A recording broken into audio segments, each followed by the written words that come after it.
இப்படை தோற்பேன் வேறு எப்படையும் வெல்லாது என்ற மாதிரி தளபதி விஜயும் தளபதி ரசிகர்களும் தமிழ் சினிமாவை தாண்டி தமிழ்நாட்டு அரசியலையும் அந்த கூட்டை நிரூபிச்சிருக்காங்க.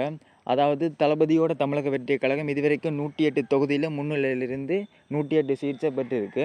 அண்ட் அது மட்டும் இல்லாமல் இது 111 போய் அண்ட் 103 104 வரைக்கும் குறைஞ்சி கூடி வருது. ஸோ இதனால தான் நான் 108 சீட்ஸுன்னு சராசரியான சீட்ஸு சொல்கிறேன். ஸோ இது மட்டும் இல்லாமல் தளபதி விஜய்க்கு இன்னும் 10 சீட் கிடைச்சா தளபதி நேரடியான சிஎம் ஆவார். அப்படி தளபதி விஜய்க்கு சிஎம் கிடைக்கலன்னா கண்டிப்பாக ரீஎலெக்ஷன் தான் நடக்கும். எதனால் நான் சொல்கிறேன்னு பார்த்தீங்கன்னா, திமுகவும் அதிமுகவும் கண்டிப்பாக கூட்டணி அமைக்காது.